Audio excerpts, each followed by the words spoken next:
Ders 15 dakika geciktiğim için üzgünüm. Anna, 15 dakika geciktiğim için üzgünüm. Beklenmedik bir şey ortaya çıktı. Sorun değil, John. Hayat olur ve gecikmeler anlaşılabilir. Her şey yolunda mı? Evet, şimdi her şey yolunda. Seni beklettiğim için özür dilerim. Sorun değil, John. Bu konuda endişelenme. Yakalamamız veya tartışmamız gereken bir şey var mı? Pek değil, sanırım hepimiz yakalandık. Paylaşmak veya konuşmak istediğiniz bir şey var mı? Şu anda akla özel bir şey gelmiyor. Her şeyin yolunda olduğuna sevindim. Anlayışınız için teşekkürler Anna. Esnekliğin için minnettarım. Hoş geldin, John. Hepimizin işlerin planlandığı gibi gitmediği anlar vardır. İlerleyelim ve şimdiki zamana odaklanalım. Ders 2, sanırım telefonumu kaybetmiş olabilirim. Anna, telefonumu hiçbir yerde bulamıyorum. Sanırım onu kaybetmiş olabilirim. Oh hayır, gerçekten mi? Bu talihsiz bir şey. Cepleriniz veya evin etrafındaki tüm olan yerleri kontrol ettiniz mi? Evet, her yere baktım. Adımlarımı bile geri çektim ama yine de hiçbir iz yok.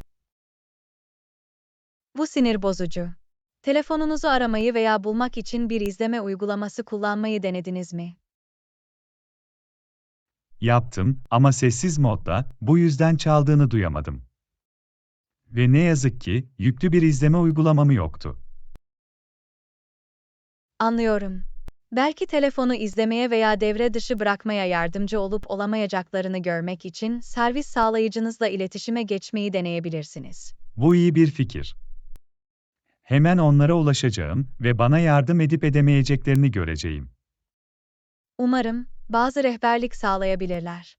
Bu arada, şifrelerinizi değiştirdiğinizden ve şüpheli etkinliklere dikkat ettiğinizden emin olun. İyi nokta. Kişisel bilgilerimi korumak için bu önlemleri alacağım. Hatırlattığın için teşekkürler Anna. Hoş geldin, John. Bir telefonu kaybetmek sakıncalı olabilir, ancak unutmayın, bu sadece bir cihaz. Önemli olan güvende kalmaktır. Haklısın Anna. Bu sadece geçici bir aksilik. Güvende kalmaya ve bir çözüm bulmaya odaklanacağım. Desteğiniz için teşekkürler. Ders 3. Son zamanlarda su kaynağımızla ilgili bir sorun var. Anna, son zamanlarda su kaynağımızla ilgili bir sorun var. Düşük su basıncı yaşıyoruz ve bazen hiç su yok. Oh hayır, bu rahatsız edici. Su şirketine veya bina yönetimine bildirdiniz mi? Evet, sorunu zaten onlara bildirdim. Düzeltmek için çalıştıklarını söylediler ama beklenenden daha uzun sürüyor. Bu sinir bozucu olabilir. Bu arada, su için herhangi bir yedek planınız var mı? Her ihtimale karşı birkaç su şişesi saklıyorum. Çok fazla değil ama acil durumlarda yardımcı olmalı. İyi düşünce. Yedek bir kaynağa sahip olmak her zaman akıllıca olacaktır. Yakındaki kaynaklardan su kullanmak veya bir su dağıtım servisiyle iletişime geçmek gibi başka alternatifler düşündünüz mü? Henüz bu seçenekleri araştırmadım. Yakındaki su kaynaklarına bakacağım ve bölgemizde bir teslimat hizmeti olup olmadığını göreceğim. Bu iyi bir fikir. Günlük ihtiyaçlar için temiz suya erişimin olması önemlidir. Aramanızla ilgili yardıma ihtiyacınız olursa bana bildirin. Teşekkür ederim Anna. Desteğiniz için minnettarım. Umarım su temini sorunu yakında çözülür. Hoş geldin, John. Ben de öyle umuyorum. Sulu kalın ve hızlı bir çözüm umalım. Ders 4. Elsa'nın yeni kız arkadaşım olduğuna dair bir söylenti duydum. Anna, Elsa'nın yeni kız arkadaşım olduğuna dair bir söylenti duydum. Sadece bunun doğru olmadığını açıklığa kavuşturmak istedim. Oh, gerçekten mi? Bu ilginç. Bu sadece bir söylenti, bu yüzden ona fazla dikkat etmem. Evet, haklısın. Söylentiler hızla yayılabilir, ancak bu onları doğru yapmaz. Sadece karışıklık olmadığından emin olmak istedim. Anlıyorum. İşleri açıklığa kavuşturmak ve yanlış anlamaları önlemek her zaman iyidir. İnsanlar dedikoduya dayalı varsayımlar yapma eğilimindedir. Kesinlikle. Arkadaşlığımıza değer veriyorum ve hiçbir şeyin bunu tehlikeye atmasını istemem. Anlayışınız için teşekkürler Anna. Sorun değil, John. Arkadaşlığımız benim için de önemli. Söylentiler hakkında endişelenme. Sonunda ölecekler. Bana güven verdiğin için teşekkürler Anna. Bu çok şey ifade ediyor. Arkadaşlığımıza odaklanalım ve dedikoduları görmezden gelelim. Ders 5. Çocuklarımız için yeni kitaplar almayı düşündünüz mü? Anna, önümüzdeki dönem için çocuklarımız için yeni kitaplar almayı düşündün mü?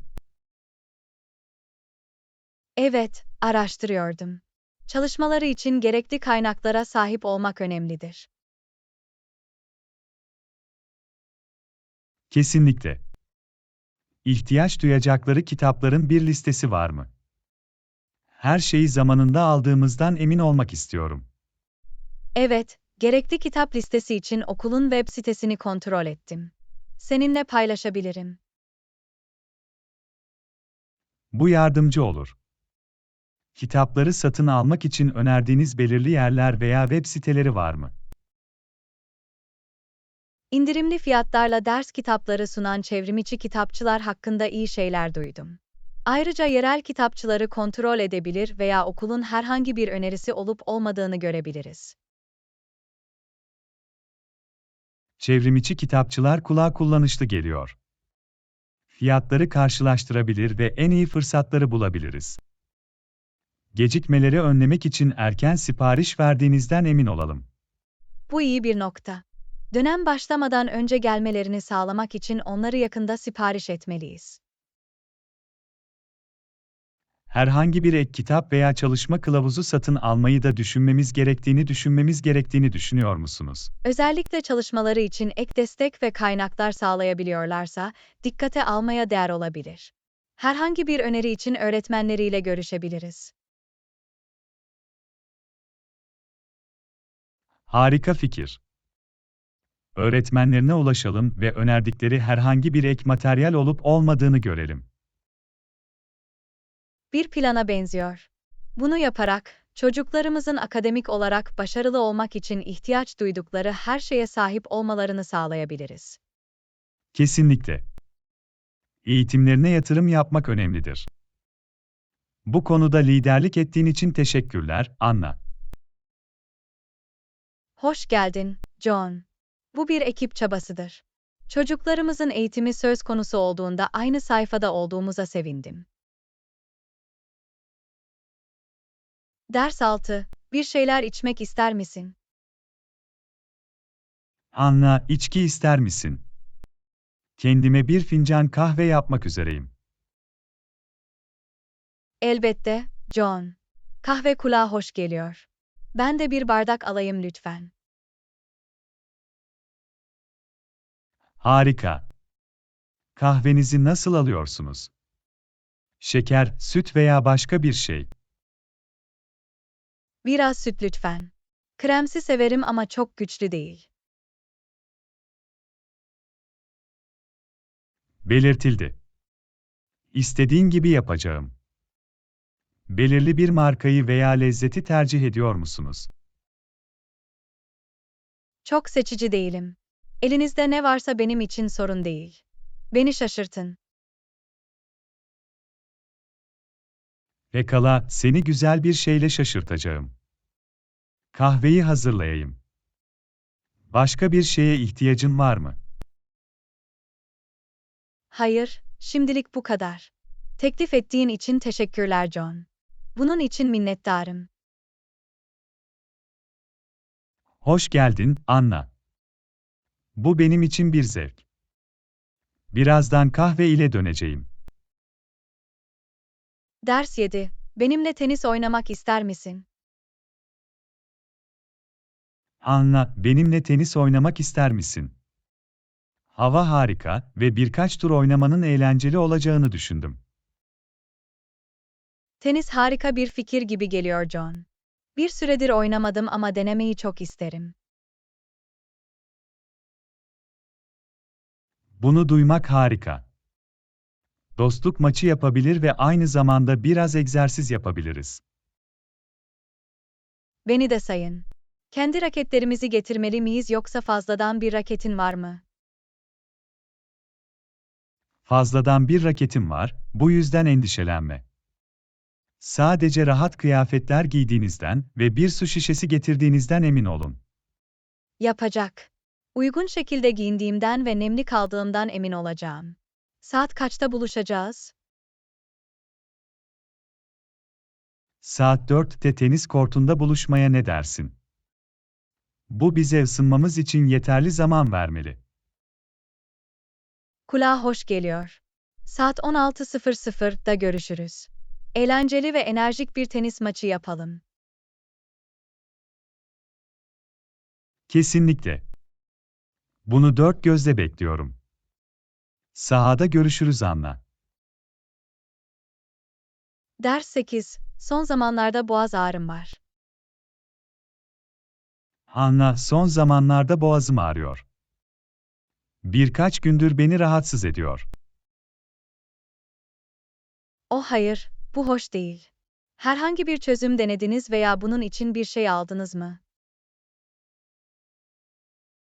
Ballı ılık çay içiyorum ve geçici bir rahatlama sağlıyor. Ama acı geri gelmeye devam ediyor. Devamlı olursa doktora görünmeye değer olabilir. Sebebini belirleyebilir ve uygun tedaviyi sağlayabilirler. Haklısın. Yakında düzelmezse, kontrol ettirmek için randevu alacağım. İyi fikir. Bu arada boğazınızı yatıştırmak için ılık tuzlu suyla gargara yapmayı da deneyebilirsiniz. Bunu deneyeceğim. Öneriniz için teşekkürler Anna. Umarım rahatsızlığı hafifletmeye yardımcı olur. Hoş geldin, John. Umarım yakında iyileşir. Kendine iyi bak ve sesini olabildiğince dinlendir. Teşekkür ederim Anna. Endişenizi ve tavsiyenizi takdir ediyorum. Sakin ol ve boğazımı biraz dinlendireceğim. Ders 9. Bugün işe gidecek misin? Anna, bugün işe gidecek misin? Araya binebilir miyiz diye merak ediyordum. Aslında bugün evden çalışıyorum. Uzaktan tamamlayabileceğim bazı görevlerim var. Bu çok uygun. Ayrıca evden çalışma seçeneğim var ama manzara değişikliği için ofise gitmeyi düşünüyordum. Anlıyorum. Bazen ortamdaki bir değişiklik canlandırıcı olabilir. Ama istersen, diğer günlerde yine de araba toplayabiliriz.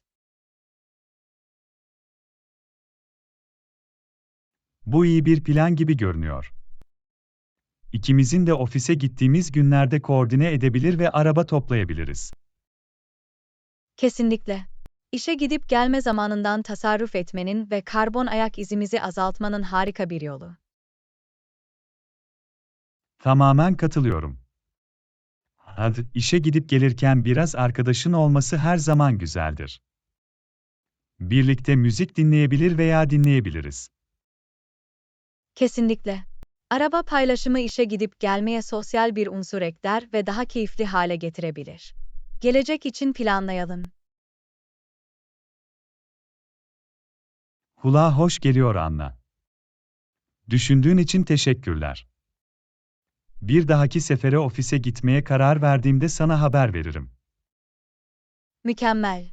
Beni haberdar et, buna göre koordine edeceğiz. Ofisten veya evde çalışarak gününüzün tadını çıkarın, John. Ders 10. Senin için yeni bir çanta aldım.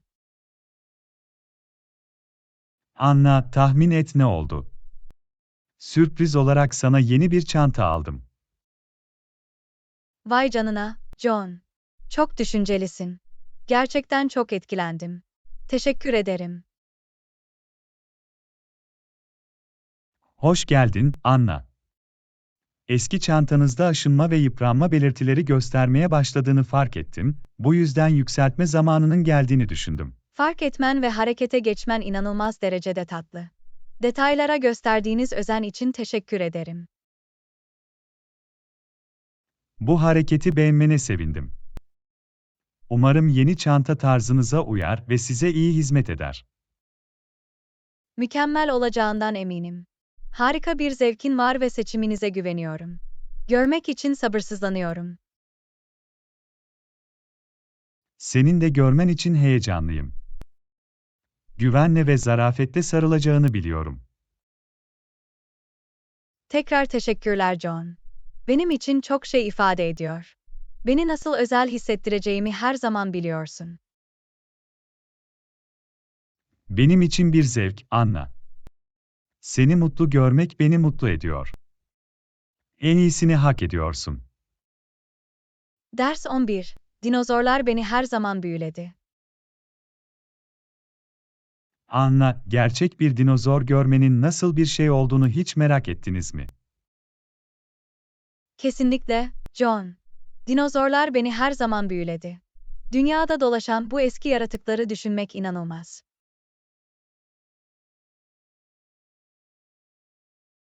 Katılıyorum. Boyutları ve çeşitlilikleri akıl almaz. Onlara doğal ortamlarında tanık olmanın nasıl bir şey olacağını sık sık hayal ediyorum.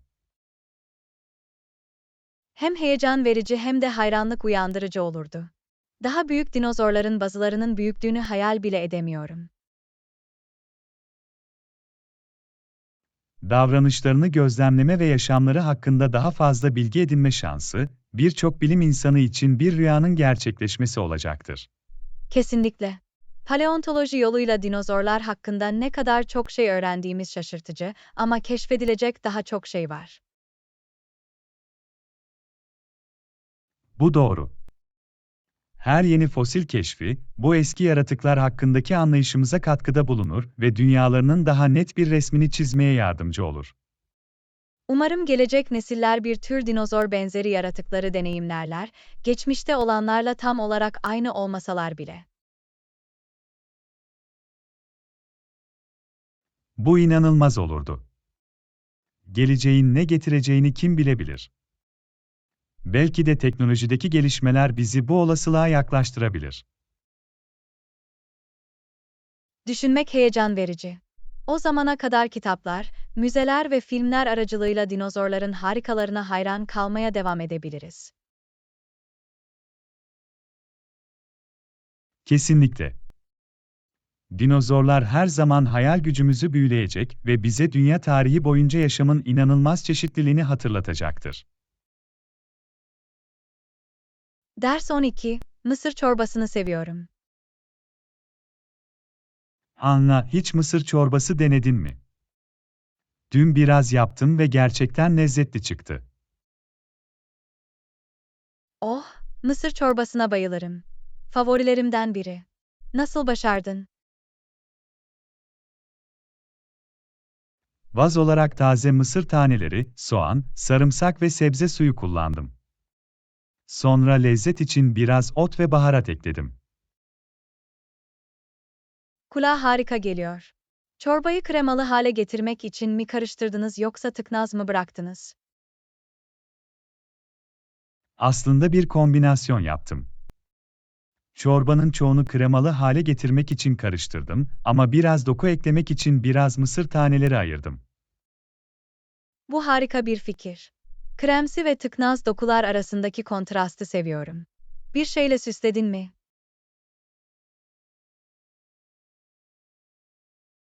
Evet, bir tutum doğranmış taze otlar ve bir miktar zeytinyağı ile süsledim. Hoş bir tazelik dokunuşu ekledi. Kulağa restoran kalitesinde bir yemek gibi geliyor John. Etkilendim. Bir ara mısır çorbasını denemeyi çok isterim. Teşekkür ederim, Anna. Senin için yapmaktan mutluluk duyarım. Lezzetli yemekleri arkadaşlarınızla paylaşmak her zaman daha keyifli. Çok naziksiniz. Bunu dört gözle bekliyorum. Tekrar yapmayı planladığında bana haber ver. Yapacağım, Anna. Seni uyaracağımdan emin olacağım. Mısır çorbası ziyafeti olacak. Ders 13. Oturma odasındaki ışık arızalı. Anna, oturma odasındaki ışığın arızalı olduğunu fark ettin mi? Titreşiyor ve düzgün açılmıyor. Evet, ben de fark ettim John. Oldukça rahatsız edici hale geliyor. En kısa zamanda tamir ettirmeliyiz. Katılıyorum. Özellikle akşamları iyi aydınlatılmış bir oturma odasına sahip olmak önemlidir. Bir elektrikçi çağırıp bir bakması için gelirim. Bu harika olurdu John. Güvenli ve verimli bir şekilde sabitlendiğinden emin olmak için profesyonellere bırakmak en iyisidir. Kesinlikle. Kendimiz düzeltmeye çalışarak herhangi bir elektrik sorununu veya daha fazla hasarı riske atmak istemiyorum. Önce güvenlik, aslında. Bu arada, odayı aydınlatmak için bazı ek lambalar veya geçici aydınlatma çözümleri kullanabiliriz. Bu iyi bir fikir. Ana ışık sabitlenene kadar geçici aydınlatma sağlamak için bazı zemin lambaları veya masa lambaları getirebiliriz. Oturma odasını daha işlevsel ve konforlu hale getirecek. Bu konudaki çabuk harekete geçtiğin için minnettarım John. Sorun değil, Anna. İyi işleyen ve rahat bir yaşam alanına sahip olmamızı istiyorum. Elektrikçinin ziyaretini hemen planlayacağım. Teşekkür ederim, John. Proaktif yaklaşımınız çok takdir edilmektedir. O ışığı sabitleyelim ve tekrar iyi aydınlatılmış bir oturma odasının tadını çıkaralım. Ders 14. İdeal emeklilik hayatınızı hiç düşündünüz mü? Anna, ideal emeklilik hayatını hiç düşündün mü? Artık çalışmak zorunda kalmadığınızda ne yapmak istersiniz? Kesinlikle, John. Huzurlu ve tatmin edici bir emeklilik vizyonum var. Sevdiğim bir şey seyahat etmek ve dünyanın farklı yerlerini keşfetmek. Kulağa harika geliyor Anna. Seyahat etmek, yeni kültürleri deneyimlemek, yeni mutfaklar denemek ve kalıcı anılar yaratmak için harika bir yoldur. Kesinlikle. Ayrıca ailem ve arkadaşlarımla kaliteli zaman geçirmeyi, bu bağlantılara değer vermeyi ve yenilerini yaratmayı hayal ediyorum. Bu önemli. İlişkiler kurmak ve beslemek, çalışma yıllarımız boyunca genellikle fazla zamanımız olmayan bir şeydir. Kesinlikle. Resim yapmak veya müzik aleti çalmak gibi daha önce yeterli zamanım olmayabileceğim hobilerin ve ilgi alanlarının peşinden koşmayı da çok isterim. Bu harika, Anna.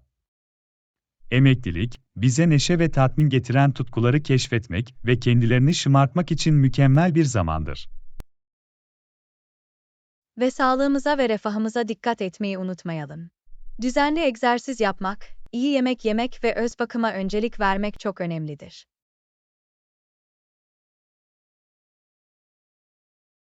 Kesinlikle. İyi fiziksel ve zihinsel sağlığı korumak, emeklilik yıllarımızdan tam anlamıyla zevk almamızı ve en iyi şekilde yararlanmamızı sağlayacaktır. Katılıyorum John. Nihayetinde, ideal emeklilik hayatım rahatlama, keşif ve kişisel gelişim arasında bir denge bulmakla ilgilidir. Bu çok yönlü ve tatmin edici bir emeklilik planına benziyor, Anna. Umarım zamanı geldiğinde ikimiz de ideal emekliliklerimizi yaşarız. Ders 15. Yeni bir saç kesimi yaptığını fark ettim. Hey Anna, yeni bir saç kesimi yaptığını fark ettim. Harika görünüyor. Teşekkürler, John. Evet, işleri biraz değiştirmeye karar verdim. Yaz için daha kısa bir stil istedim. Sana çok yakışıyor. Normal kuaför salonuna gittin mi? Hayır, aslında bu sefer yeni bir salon denedim. Modaya uygun kesimler konusunda uzmanlaşmış yetenekli bir stilistleri olduğunu duydum. Bu harika. Aklınızda belirli bir stil var mıydı? Stiliste sevdiğim bir bob saç kesiminin resmini gösterdim. Tartıştık ve o da bazı önerilerde bulundu. Güzel. Tüm süreç ne kadar sürdü? Yaklaşık bir saat sürdü. Stilist çok titizdi ve doğru olduğundan emin olmak için zaman ayırdı. Harika bir iş çıkardığını söyleyebilirim. Saçların çok şık ve şık görünüyor. Teşekkür ederim, John. Nasıl sonuçlandığından gerçekten memnunum. Daha hafif ve yönetimi daha kolay geliyor. Kendim saçımı kestirmeyi düşünebilirim. İyi bir salon için herhangi bir öneri var mı? Tabii ki. Sana gittiğim salonun adını verebilirim. Birkaç yetenekli stilistleri var, böylece beğendiğinizi seçebilirsiniz. Bu harika olurdu. Onları kontrol edeceğim. Tavsiye için teşekkürler Anna. Hoş geldin, John. Orada harika bir stilist bulacağınıza eminim. Nasıl gittiğini bana bildirin. Yapacak. Tekrar teşekkürler Anna. Yeni saç kesiminin tadını çıkar. Teşekkürler, John. Sonra görüşürüz. Ders 16. Bu yıl yeni moda trendleri fark ettiniz mi? Hey Anna, bu yıl yeni moda trendlerini fark ettiniz mi? Evet, kesinlikle. Gördüğüm bir trend büyük boy blazerler. Her yerde görünüyorlar.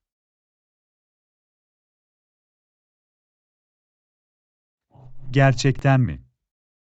Kulağa ilginç geliyor. Bu tarzı daha önce denemedim. Nasıl görünüyorlar? Rahat ve hafif erkeksi bir hava veriyorlar. Şık bir görünüm için bunları kot pantolon veya eteklerle eşleştirebilirsiniz. Bu harika.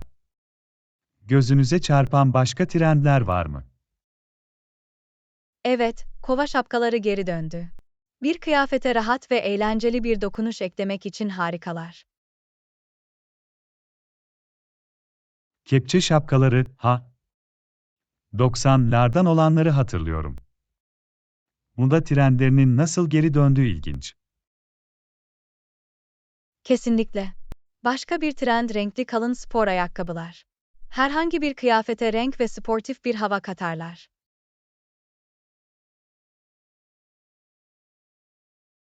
Bunları giyen insanları gördüm. Kesinlikle göze çarpıyorlar. Resmi giyim için herhangi bir trend var mı?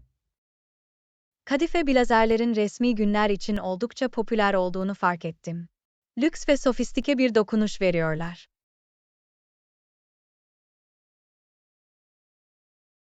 Kadife blazerler kulağa şık geliyor.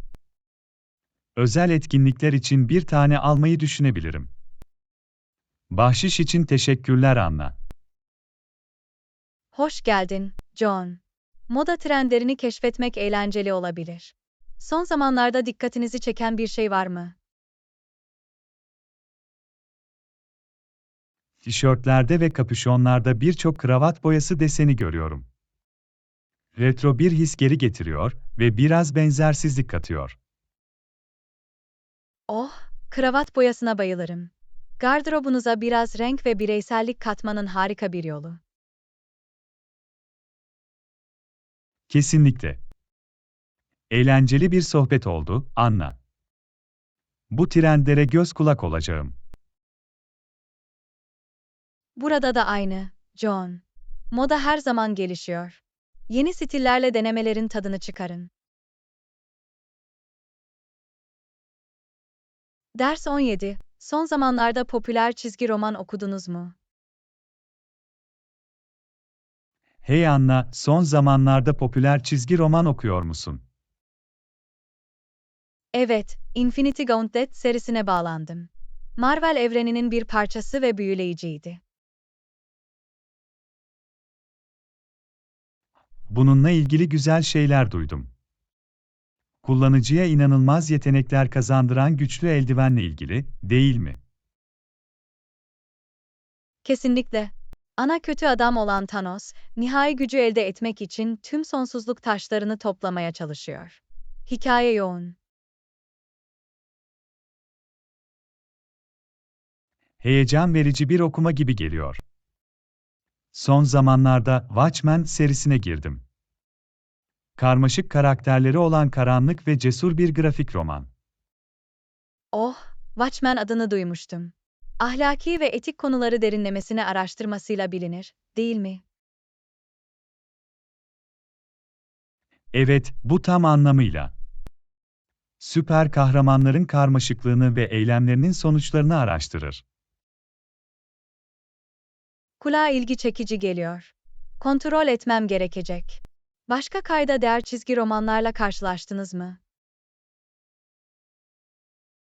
Saga serisi bana şiddetle tavsiye edildi. Bilim kurgu ve fantezi unsurlarının bir karışımı olan bir uzay operası. Saga hakkında da harika şeyler duydum. Eşsiz dünya kurma ve ilgi çekici karakterleriyle tanınır. Kesinlikle. Okuma listemde de var. Sevdiğin başka çizgi romanlar var mı? MS Marvel serisini izledim. Kamala Khan adında, şekil değiştiren güçlere sahip olduğunu keşfeden genç bir kız hakkında. Kulağa eğlenceli ve güçlendirici bir dizi gibi geliyor. Çizgi romanlarda temsil çok önemlidir. Kesinlikle. Farklı karakterlerin dikkatleri üzerine çektiğini görmek ferahlatıcı. Yani, başka öneriler var mı? Batman, The Killing Joke bir klasik.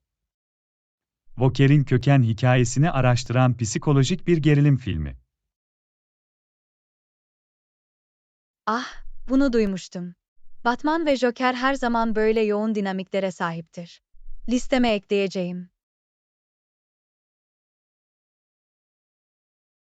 Harika. Umarım beğenirsin. Seninle çizgi romanları tartışmak eğlenceliydi, Anna. Aynı şekilde, John. Çizgi romanların çok zengin bir hikaye anlatımı ortamı var. Mutlu okumalar. Ders 18. Hiç birkaç gündür kamp yaptın mı? Hey Anna, hiç birkaç gündür kamp yaptın mı? Evet, aldım. Doğada vakit geçirmeyi seviyorum. Gevşemek ve günlük koşuşturmadan kopmak için harika bir yol. Kulağa harika geliyor. 3 gündür kamp yapmayı düşünüyordum. Herhangi bir ipucunuz var mı? Tabii ki. İlk olarak, çadır, uyku tulumu, pişirme ekipmanı ve yiyecek gibi temel öğelerin bir kontrol listesini yapın. İyi fikir. Peki ya konum? 3 günlük kamp gezisi için herhangi bir öneri var mı? Tuvaletler ve su kaynakları gibi tesislere sahip bir kamp alanı arayın. Konaklamanızı daha konforlu hale getirecek, özellikle de ilk seferinizse. Bu mantıklı. Bu olanakları sunan kamp alanlarını arayacağım. 3 gün boyunca hangi aktiviteler yapabiliriz? Bir sürü seçenek var. Doğa yürüyüşüne gidebilir, balık tutabilir, hatta doğal bir noktada piknik yapabilirsiniz. Sadece yerel düzenlemeleri ve güvenlik yönergelerini kontrol ettiğinizden emin olun. Yürüyüş kulağa harika geliyor. Bunun için rahat ayakkabılar ve kıyafetler hazırlayacağım. Yolculuk sırasında yemeklere ne dersiniz? Hazırlaması kolay basit yemekler planlayın. Önceden paketlenmiş yiyecekler, sandviçler ve atıştırmalıklar getirebilirsiniz. Yeterince su getirmeyi de unutmayın. Belirtildi. Bir yemek planı yapacağım ve buna göre paketleyeceğim. Aklımda tutmam gereken başka bir şey var mı? Böcek kovucu, güneş kremi ve ilk yardım çantası getirmeyi unutmayın. Her duruma hazırlıklı olmak her zaman daha iyidir. Bu öğeleri kontrol listeme ekleyeceğim. Tavsiye için teşekkürler Anna. Kamp gezisini dört gözle bekliyorum. Hoş geldin, John. Eminim harika zaman geçireceksin. Doğada 3 günün tadını çıkarın. Ders 19. Yanlışlıkla bir bardak su kırdım. Anna, tahmin et daha önce ne oldu? Yanlışlıkla bir bardak su kırdım. Oh hayır, gerçekten mi? Bu talihsiz bir şey. Sen iyi misin? Evet, iyiyim. Neyse ki yaralanmadım. Ama şimdi temizlemem gereken bir pislik var. Hayal edebiliyorum. Cam parçaları zor olabilir. Eldiven giydiğinizden ve dikkatlice temizlemek için bir süpürge ve çöp tenceresi kullandığınızdan emin olun. İyi bir tavsiye. Ekstra temkinli olacağım. Sadece sinir bozucu çünkü o bardak suyun tadını çıkarmayı dört gözle bekliyordum. Anlıyorum. Yine de kazalar olur. Gelecekte cam eşyaları kullanırken dikkatli olun.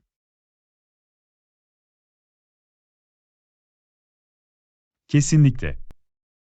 Daha dikkatli olmaya çalışacağım. Böyle kazaları önlemek için herhangi bir ipucunuz var mı? Yapabileceğiniz bir şey, camınızı kenardan uzağa sabit bir yüzeye yerleştirmektir. Ayrıca, kırılma konusunda endişeleriniz varsa kırılmaz veya plastik gözlük kullanmayı deneyin. O akıllıca bir fikir. Bunu aklımda tutacağım. İpuçları için teşekkürler Anna. Hoş geldin, John. Yardımcı olabileceğim başka bir şey var mı? Hayır, şimdilik bu kadar. Dağınıklığı temizleyeceğim ve bir dahaki sefere daha dikkatli olacağım. Bir plana benziyor. Kendine iyi bak ve yardıma ihtiyacın olursa bana haber ver. Ders 20. Bilgisayarımla ilgili bir sorun yaşıyorum. Hey Anna, bilgisayarımla ilgili bir sorunum var. İhtiyacım olan bir dosyayı açamıyorum. Oh hayır, bu sinir bozucu. Ne tür bir dosya bu? Günlerdir üzerinde çalıştığım bir Word belgesi. Gerçekten ona erişmem gerekiyor. Endişenizi anlıyorum. Henüz herhangi bir sorun giderme adımı denediniz mi? Henüz pek denemedim. Bilgisayarımı yeniden başlattım ama yardımcı olmadı. Herhangi bir öneri var mı? Deneyebileceğiniz bir şey, dosyanın bir yedeği olup olmadığını kontrol etmektir. Bazen önceki sürümler otomatik olarak kaydedilir. Bu iyi bir fikir. Yedekleme klasörünü hemen kontrol edeceğim. Umarım dosyanın eski bir sürümünü bulabilirim. Başka bir seçenek, dosyayı farklı bir bilgisayarda açmayı veya Word belgelerini destekleyen farklı bir yazılım kullanmayı denemektir. Bunu düşünmemiştim. Bir deneyeceğim ve işe yarayıp yaramadığını göreceğim. Öneriniz için teşekkürler Anna. Hoş geldin, John.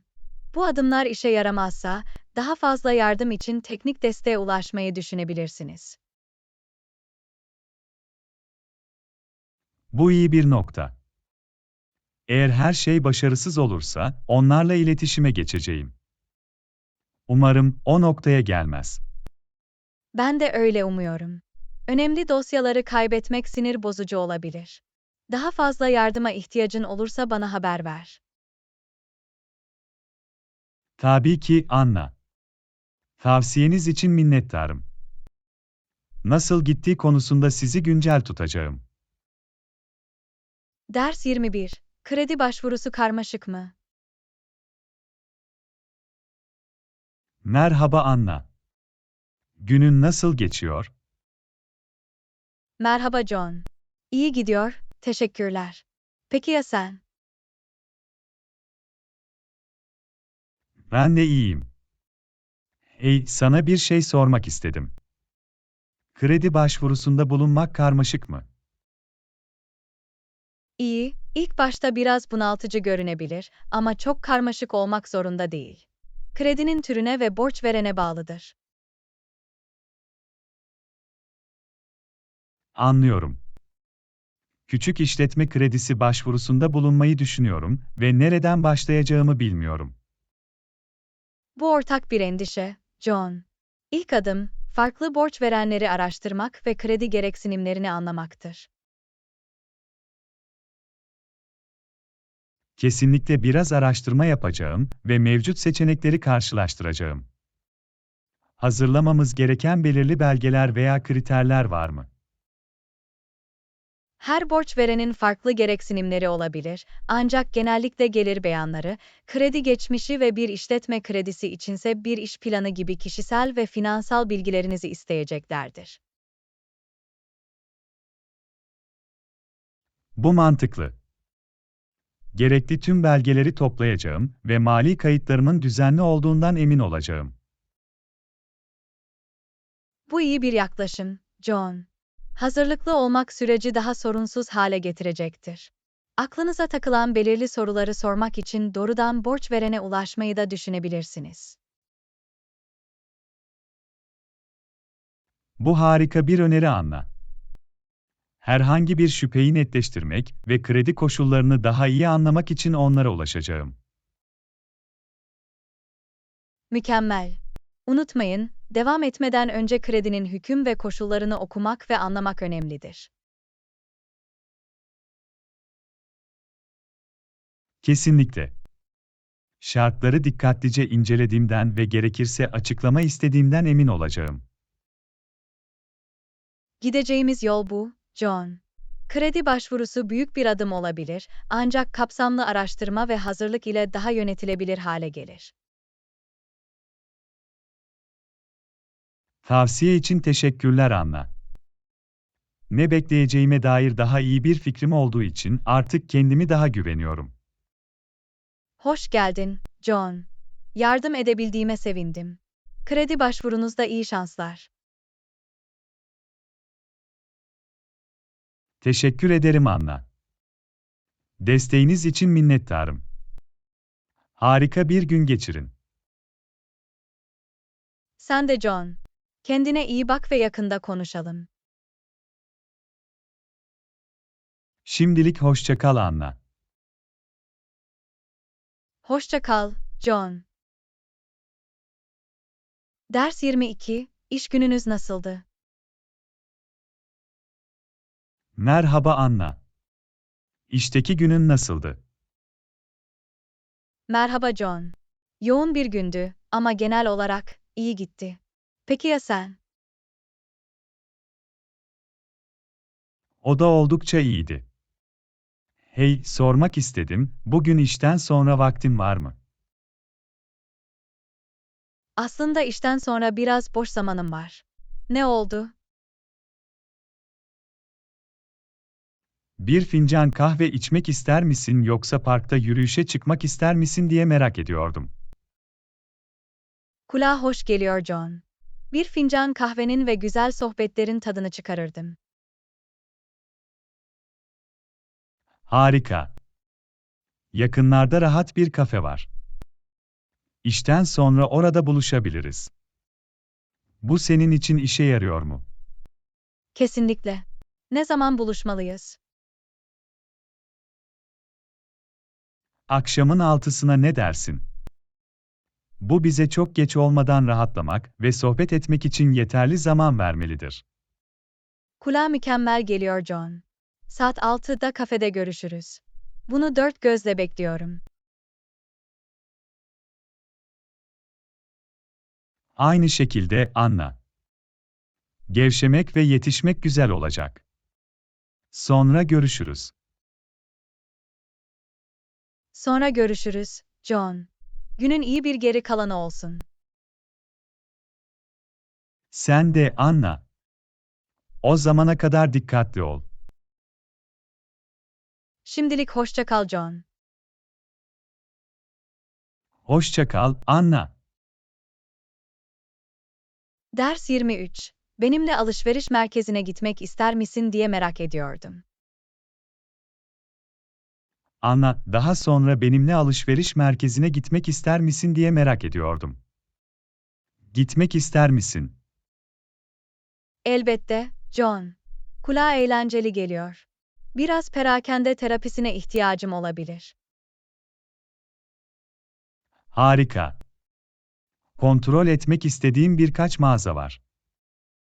Eğer hazırsan orada da öğle yemeği yiyebiliriz. Bu bir plan gibi geliyor John. Her zaman iyi yemekler almaya ve mağazalara göz atmaya hazırım. Müthiş. Saat 14.00 civarında alışveriş merkezinde buluşalım mı? Kulağa hoş geliyor John. Saat 2:00 benim için işe yarıyor. Orada görüşürüz. Mükemmel. Bunu dört gözle bekleyeceğim. Yakında görüşürüz Anna. Yakında görüşürüz John. O zamana kadar harika zaman geçirin. Teşekkür ederim Anna. Kendine iyi bak. Sen de John. Şimdilik hoşça kal. Hoşça kal, Anna. Ders 24. Bugün süpermarkette özel bir indirim var. Bugün süpermarkette özel bir indirim olduğunu bilmeni istedim. Oh, gerçekten mi? Bu heyecan verici. Ne tür bir indirimden bahsediyoruz?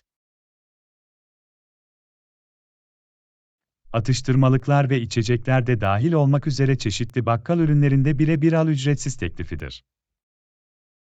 Kulağa çok hoş geliyor John. Hafta için biraz atıştırmalık stoklayabilirim. Kesinlikle. Biraz para biriktirmek ve en sevdiğimiz ikramları almak için iyi bir fırsat. Beni de hesaba katın, John. İşten sonra süpermarkete uğrayacağım ve indirimden yararlanacağım. Müthiş. Orada buluşuruz. Birlikte alışveriş yapmak ve belki bazı yeni ürünler keşfetmek güzel olacak. Bir plana benziyor John. 17:30 gibi süpermarkette buluşalım. Bu senin için işe yarıyor mu? Mükemmel, Anna. 17.30 öyledir. Orada görüşürüz. Harika. Bunu dört gözle bekliyorum. Yakında görüşürüz John. Yakında görüşürüz Anna. O zamana kadar harika bir gün geçirin. Sen de John. Kendine iyi bak. Şimdilik hoşça kal Anna. Hoşça kal, John. Ders 25. Son zamanlarda alışveriş merkezine gittin mi? Son zamanlarda alışveriş merkezine gittin mi, Anna? Evet, dün oraya gittim. Çok kalabalıktı. Biliyorum, değil mi? Herkes aynı anda alışverişe gitmeye karar vermiş gibi geliyor. Park yeri bulmakta zorlandım. İçeri girdikten sonra hareket etmek zordu. Ben de aynı şekilde hissettim. Koridorlar doluydu ve her mağazada uzun kuyruklar vardı. Sadece bazı kıyafetleri denemek için bir süre beklemek zorunda kaldım. Oldukça sinir bozucuydu. Hayal edebiliyorum. Bu kadar kalabalıkken alışverişin tadını çıkarmak zor. Kesinlikle. Sanırım bir dahaki sefere hafta içi veya sabahın erken saatlerinde gitmeyi deneyeceğim. Bu iyi bir fikir. O zamanlarda daha az kalabalık ve daha huzurlu olabilir. Umarım öyledir. Etrafta çok fazla insan olmadığında göz atmak ve ihtiyacınız olanı bulmak çok daha kolay. Kesinlikle. Gelecekte kalabalıktan kaçınmak için alışveriş gezilerimizi buna göre planlayalım. Bir plana benziyor John. Daha sessiz ve daha az telaşlı alışveriş deneyimlerini hedefleyelim. Katılıyorum Anna. Bu şekilde çok daha keyifli olacak. Kesinlikle. Bir dahaki sefere alışverişe gittiğimde bunu aklımda tutacağım. Sohbet için teşekkürler John. Hoş geldin, Anna. Bunu seninle tartışmak güzeldi. Kendine iyi bak. Sen de John. İyi günler. Sen de Anna. Hoşça kal. Ders 26. Daha fazla yiyecek almak için süpermarkete gitmeliyiz. Yarın için daha fazla yiyecek almak için süpermarkete gitmeliyiz. Katılıyorum. Kilerimizde temel eşyalar azalıyor. Sence ne almalıyız? Aklınızdaki belirli öğeler var mı? Kesinlikle meyve, sebze ve tavuk veya tofu gibi bazı protein seçeneklerini stoklamalıyız. İyi fikir. Kahvaltıda ekmek, süt ve yumurta da alabiliriz. Evet, ve öğünler arasında atıştırmalıklar ve içecekler almayı unutmayın. Doğru, atıştırmak için bazı seçeneklerimiz olmalı. Peki ya tuvalet malzemeleri ve temizlik malzemeleri? Tuvalet malzemeleri, temizlik malzemeleri ve diğer ev gereçleri dahil olmak üzere ihtiyacımız olanların bir listesini yapalım. Bu iyi bir plan. Süpermarkete gitmeden önce listeyi gözden geçirebiliriz. Ve süpermarketin haftalık broşüründe indirim veya fırsat olup olmadığını kontrol etmeyi unutmayalım. Kesinlikle. Bu tekliflerden yararlanarak biraz tasarruf edebiliriz. Tamam, listeyi hazırlayalım ve bugün daha sonra süpermarkete gitmeyi planlayalım. Bir plana benziyor, Anna. Yarın için iyi stoklarımızdan emin olacağız. Harika. Hemen listeyi yapmaya başlayacağım. Yakında görüşürüz. Yakında görüşürüz Anna. İhtiyacımız olan her şeyi alalım. Ders 27. Hala ne kadar beklemelisin?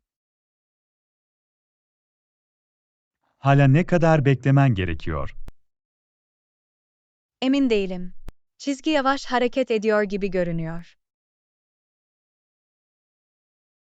Evet, epey zaman alıyor. Umarım daha uzun sürmez. Ben de öyle umuyorum. Bugün yoğun bir programım var ve yakında gitmem gerekiyor. Anlıyorum. Beklemek sinir bozucu olabilir, özellikle yapacak başka işleriniz olduğunda.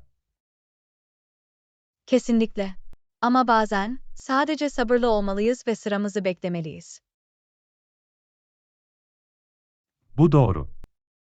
Sabır uygulamak ve rahatlamak için biraz zaman ayırmak için iyi bir fırsat. Sanırım haklısın. Bu zamandan en iyi şekilde yararlanmaya ve sakin kalmaya çalışacağım. Ruh bu. Belki bu zamanı okumaya devam etmek veya biraz müzik dinlemek için kullanabilirsiniz. Bu harika bir fikir. Kitabımı çıkaracağım ve beklerken birkaç bölümün tadını çıkaracağım. Bir plana benziyor. Beklemeyi daha katlanılabilir ve üretken hale getirecek. Kesinlikle. Öneriniz için teşekkürler John. Beklerken konuşacak birinin olması da güzel. Hoş geldin, Anna. Yardım edebildiğime sevindim. Bu beklemeyi birlikte atlatacağız. Evet, yapacağız. Ve umarım daha uzun sürmez. Bir şeyle meşgul olduğunuzda zaman uçar. Kesinlikle. Sen farkına varmadan sıra sende olacak. Dayan şuraya. Yapacağım, John.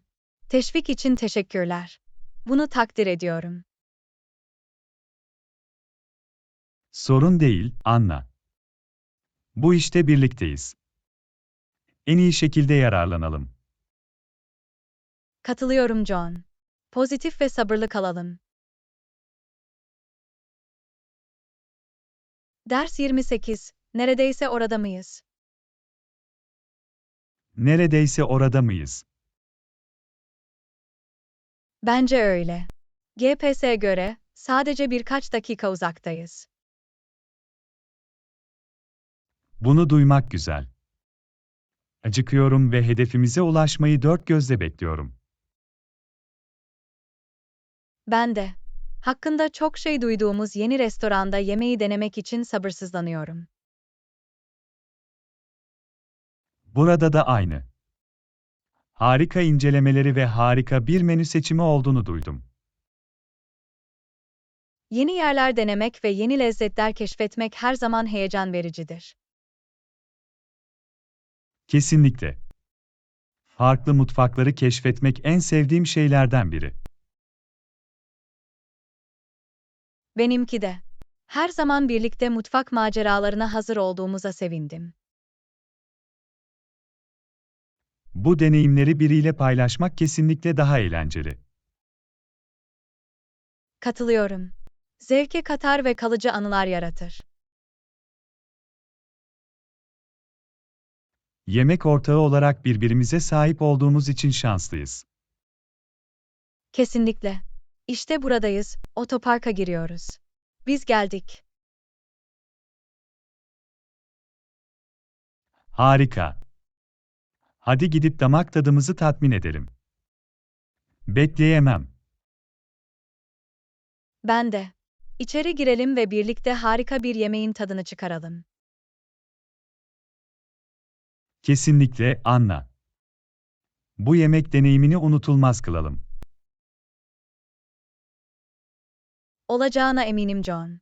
Hadi gidelim ve lezzetli yemeklerin tadını çıkaralım. Hadi yapalım Anna. Afiyet olsun.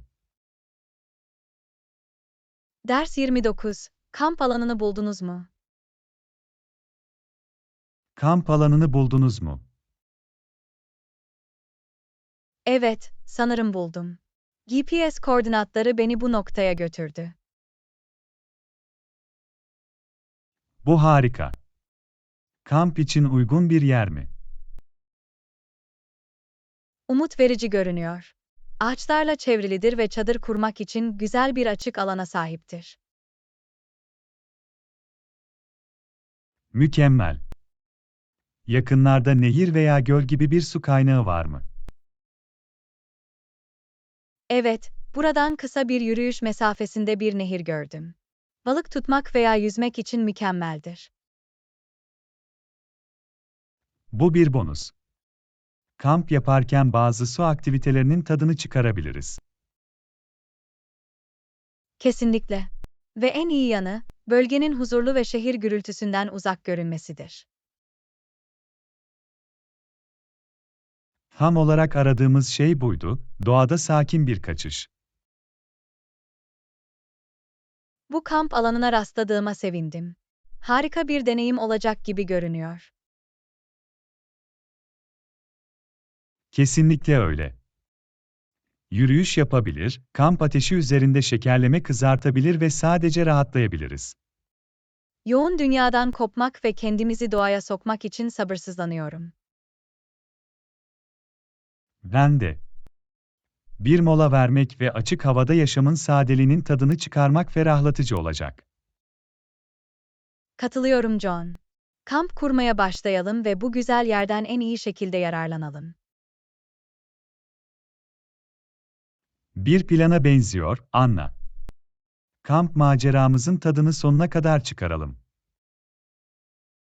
Kesinlikle, John. Bu sakin ortamda unutulmaz anılar yaratalım. Bunu dört gözle bekliyorum Anna. Hadi başlayalım ve kamp ruhunu kucaklayalım. Ders 30. Yeni çantanız ne kadar? Yeni çantanız ne kadar? Satıştaydı. Bu yüzden harika bir fiyata aldım. Bu müthiş. Bunun için ne kadar ödedin? Bunun için $50 ödedim. Başlangıçta $100'dı. Bu yüzden %50 indirim aldım. Bu harika bir anlaşma. Epey para biriktirdin. Evet, fiyatından gerçekten memnun kaldım. Ayrıca tasarımı ve kaliteyi seviyorum. Sana çok yakışıyor. Akıllı bir satın alma yaptınız. Teşekkür ederim, John. Senin de öyle düşünmene sevindim.